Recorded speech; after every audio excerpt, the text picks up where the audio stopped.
안녕하십니까, 한성만입니다. 오늘은 토요일입니다.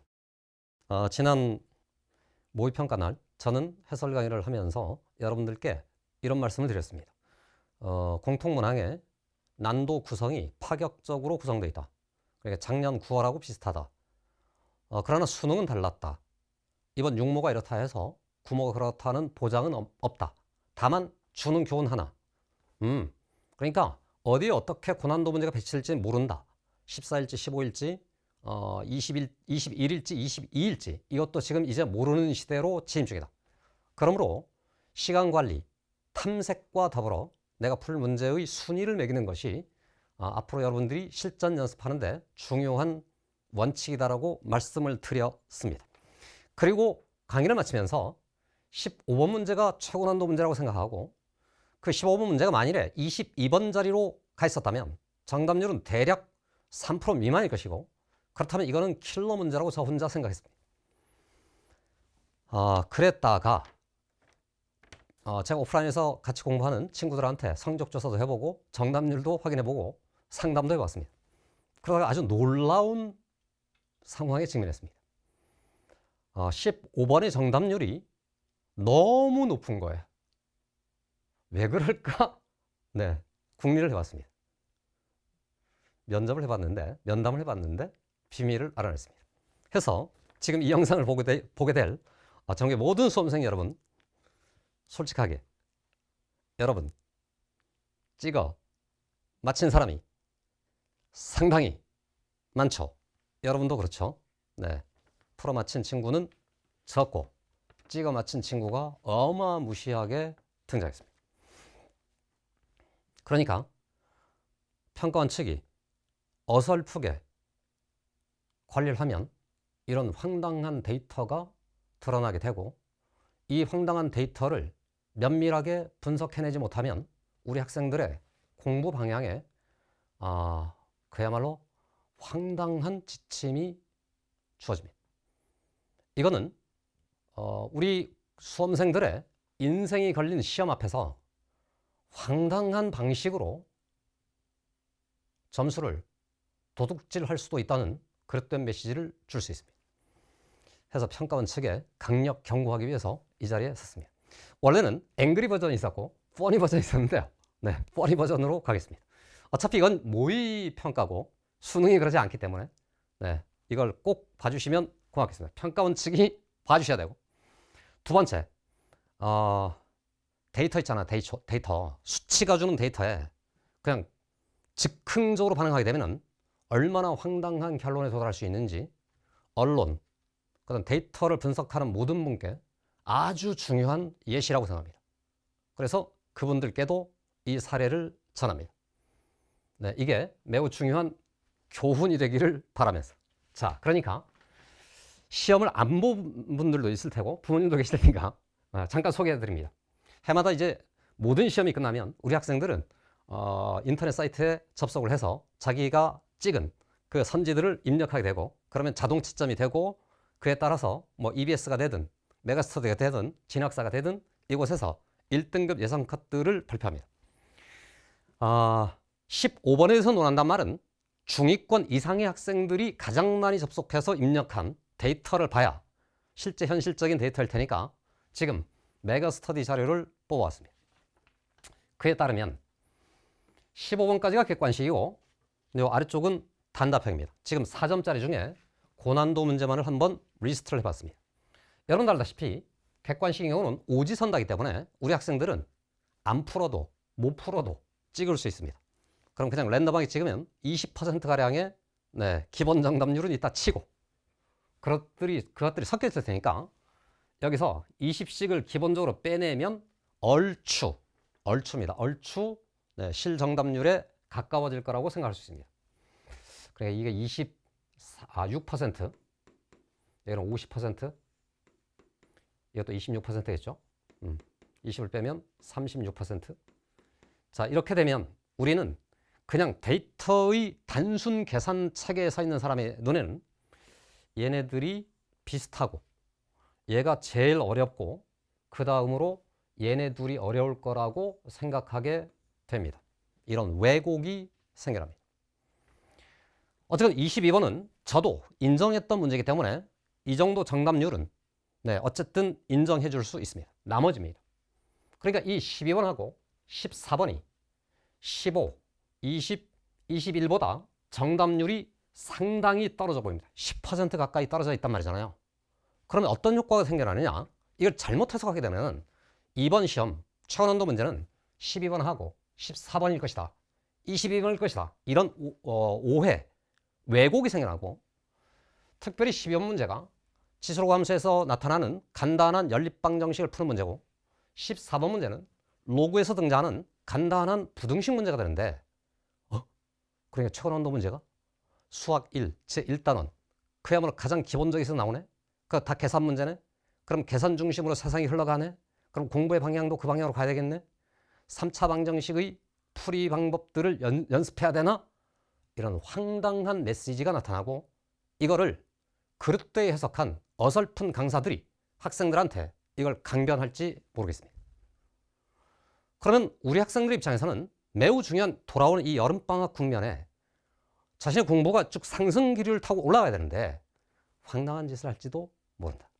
이런 대단히 중차대한 인식에 도달해봤습니다. 그럼 도대체 왜 이런 일이 벌어졌을까? 해명이 돼야 될 거 아닙니까?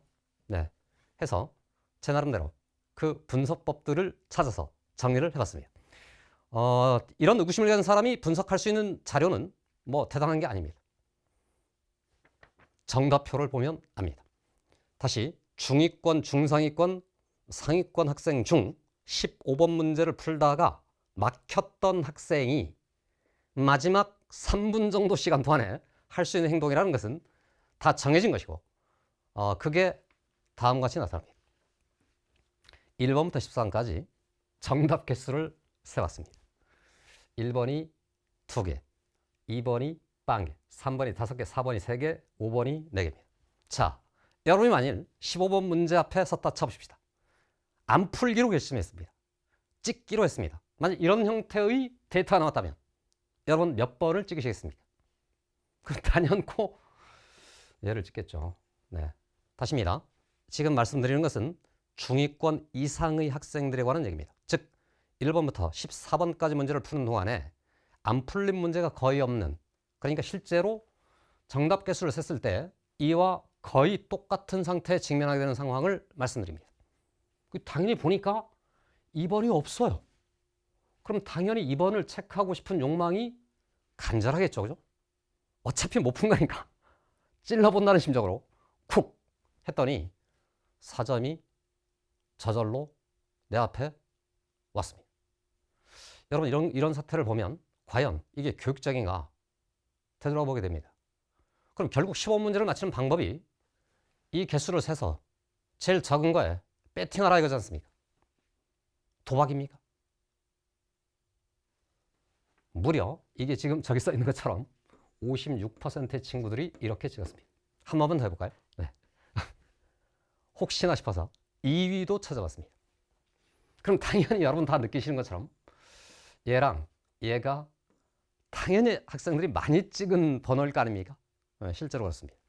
근데 얘는 2개고 얘는 3개지 않습니까? 네. 그런데 실제 따져봤더니 여기가 4번이 17%고 여기는 12%가 되어 있습니다. 그럼 또 의심스럽잖아요. 그죠? 왜 이럴까? 얘가 더 많아야 될 것 같은데. 그러니까 상위권 친구들은 15번 문제를 그냥 찍지 않죠. 풀다가 찍죠. 네, 풀다 보면은 지금 제가 말씀드리는 것처럼 찍은 친구들 꽤 많을 텐데 어떤 삼수가 있는데 어떤 직선하고 어느 특정 점에서 접합니다. 그러고 나면 그걸 가지고 그 주어진 조건들을 충족하는 상황을 쫙 만들어 보면 미지수 하나가 나타나고요. 미지수 하나의 범위가 하필이면 어떻게 떨어집니다. 근데 말이죠. 질문이 이 미지수와 상관없이 답이 나오도록 선지가 또 구성되어 있어요. 1번, 2번, 3번, 4번, 5번 모두 네, 이거를 공유합니다. 그러면 요 앞에 있는 숫자만으로 찍으라는 말과 똑같아집니다. 황당하죠? 네, 이 부주의함 때문에 우리 학생들이 이거를 더 많이 선택하게 되었다는 말씀입니다. 물론 이게 압도적으로 많고요. 네, 여기서 이제 흔들릴 수 있잖아요. 네, 앞에서 자기가 잘못해서 틀린 게 생기면 약간의 데이터에 흔들림이 생기는데 그래서 어쨌든 요 세 개가 압도적으로 많아졌다. 그래서 계속 말씀드리는 거지만 데이터 자체에 현혹당하면, 저 수치에 현혹당하면, 실제 문제를 면밀히 검토해보지 않으면, 실제 그들이 어떻게 행동했는지를 더 심층적으로 분석해내지 못하면 황당한 결론에 도달하게 됩니다. 그럼 이게 어디까지 여파를 미치게 되냐면 올해 수험생들도 문제지만 내년 수험생들이 기출문제로 공부하잖아요. 그럼 주로 EBS에서는 오답률 높은 문항들을 학생들한테 제시합니다. 그럼 EBS에서 진짜로 어떤 순위대로 나왔는지 한번 살펴봤습니다. EBS는 하위권 친구들도 많이 입력하는 사이트고요. 그러니까 수치상의 차이는 생겨납니다. 그래서 보통 저희 같은 전문가는 EBS 정답률하고 메가스터디 정답률하고 대략 평균 정도를 냅니다. 그 정도면 얼추 실 정답률에 가까워집니다. 순위를 매겨봤는데 여하튼 단답형이라는 것은 그냥 두 개로 하고 요 객관식 문제들만을 또 다 따로 추출해 봤더니 아까 우리가 봤던 것처럼 12번, 14번의 정답률이 제일 떨어지고 높고 10번 있잖아요. 10번. 10번은 무려 4점짜리 제일 최초 문제고 거의 대부분의 친구가 풀어서 맞히는 문제입니다. 15번은 찍었단 말이잖아요. 그죠? 풀어 맞힌 점수하고 그거하고 찍어 맞힌 거하고 거의 비슷하다는 얘기예요. 그리고 순위를 쭉 매겨오잖아요. 네, 최고난도 킬러급 문제가 8위로 내려앉았습니다. 그럼 이게 도대체 이해 가시죠? 완전히 왜곡된 데이터가 되었다는 말입니다. 해서 일단 우리 수험생들께 드리는 말씀, 본인이 저걸 맞췄는데 전국에 당신과 동지인 친구들이 수도 없이 많았고 여러분들의 지혜로운 선택이 평가원에게 주는 강력한 메시지가 돼서 현실을 만들어내셨다. 이게 뻔히 버전에 해당합니다. 반드시 다시 풀어보시고 풀리는지 안 되는지 점검하셔야 여러분들이 하반기 어디에 집중해서 공부할 건지 이게 나타납니다. 됐죠, 여러분? 평가원에게 강력하게 경고합니다. 지금처럼 냈다가는 대한민국의 모든 청소년들한테 그릇된 메시지를 여러분이 주는 겁니다. 점수를 따고 싶으신가요? 공부하지 마시고 개수 세시고 배팅하세요. 이건 도저히 교육을 하는 사람 입장에서는 인정할 수 없는 얘기입니다. 여러분들이 저질러낸 이 부주의함 때문에 물론 이것 말고 21번에 있었던 약간의 수학적 오류도 그건 제가 좀 그냥 눈을 감아드리기로 했습니다. 여러분들의 월급이 평가원장이 주는 것도 아니고 교육부 장관이 주는 것도 아니고 대통령이 주는 것도 아닙니다. 여러분의 월급은 국민이 주는 겁니다. 국민들한테 여러분들이 친절한 정의로운 봉사자이기를 간절히 촉구합니다. 그러자면 반드시 변별은 공정하게 벌어져야 됩니다. 푼 사람은 맞춰야 하고 못 푼 사람은 틀려야 합니다. 이해가시죠? 그래야 공정한 거잖아요. 정답률이 3% 있을 수 있어요. 그거 다 인정할 수 있는 겁니다. 그만큼 어려운 문제니까 우리 수험생들도 그건 인정할 수 있어요. 여러분만 인정 못할지 모르겠습니다. 그런 식으로 갔다가는 이 사회의 기본 질서가 바탕에서 가치관이 흔들려 갈 것이다 라는 매우 강력한 경고의 말씀을 드립니다.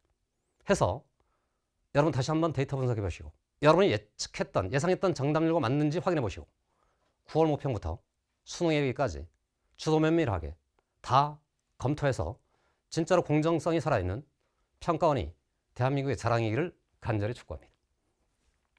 수험생들께 드리는 말씀. 그래서 다시 한번 해요.